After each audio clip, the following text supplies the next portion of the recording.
Question numéro 26, contrat de territoire, convention financière 2016. Monsieur Andro, oui. Madame Orvin, attendez, parce que je voulais dire juste avant, il faut que chacun signe le budget, c'est fait déjà. Il va être mis sur la table à l'extérieur. Voilà. Donc on vous met le budget. Ne partez pas sans signer, s'il vous plaît, les uns et les autres. Donc, contrat de territoire, convention financière 2016. Bon, j'indique à M. Andro, il n'est pas nécessaire de lire l'intégralité du tableau. Il y a une réunion là-dessus. On ne sait pas le faire. Bien. Le contrat de territoire donc a été signé le 18 septembre 2015, ceci pour rappel avec le conseil départemental de la Manche. Et il y a 28 actions qui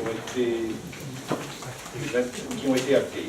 Et ces 28 actions sont rappelées dans le tableau qui va être affiché où chacun pourra se reconnaître. Alors, chaque fin d'année, une actualisation du plan de financement et du calendrier de réalisation des projets est réalisée afin de préparer cette convention financière pour l'année suivante. Alors, une première présentation de l'état d'avancement des projets s'est tenue ici dans cette salle le 7 décembre dernier en présence des communes et du conseil départemental. Plusieurs projets initialement inscrits dans la convention financière de 2015 ont été reportés sur celle de 2016. Par ailleurs, la prise en compte de nouveaux plans de financement de certains projets qui ont augmenté impacte le montant global de l'aide du département qui s'élève à 3 889 120, soit un dépassement de 44 990, qui représente 1% par rapport à l'enveloppe qui était prévue initialement. Donc, comme je le disais, il y a 28 actions qui ont été actées. La plus chère allant d'un montant d'investissement de 1 223 390 hors taxe, et la moins chère, je crois, à 28 889 € hors taxe. Merci. Est-ce qu'il y a des questions? Je mets au voix qui est pour. Contre aucun, abstention aucune. L'ordre du jour est épuisé, mais je me souviens que M. Pinet avait demandé la parole. Oui, voilà, merci. Donc, juste quelques secondes, parce que ça ne prendra pas plus, pour vous dire les trois raisons qui feront que je ne finirai pas ce courrier. La première, c'est que le tout partout n'est pas possible. L'activité des services d'urgence est caractérisée au plan national avec 5% vraiment de ce que l'on peut qualifier d'urgence vraie. Depuis de nombreuses années pour notre établissement, c'est un poids alourdi avec 2 sites en fonctionnement.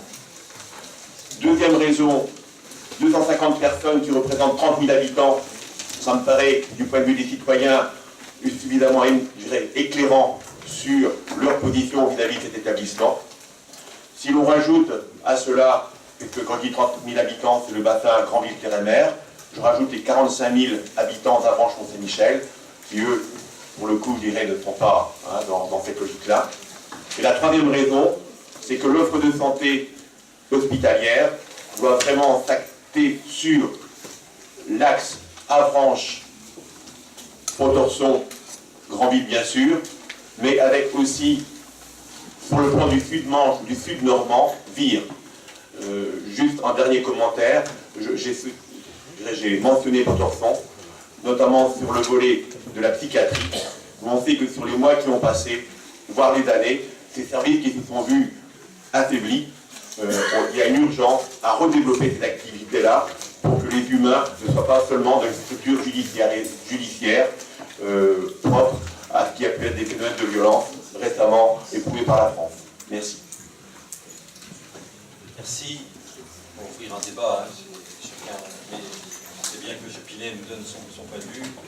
Voilà, l'ordre du jour est épuisé, la séance est levée. Merci de signer sur la table en sortant. Ah pardon, M. de Chancé. Sans polémiquer, comme vous savez, j'ai fait 2 infarctus en l'espace de 9 ans. Je vous signale simplement que dans la Manche, il n'est pas possible de poser un stand. On est obligé soit d'aller à Rennes ou à Caen.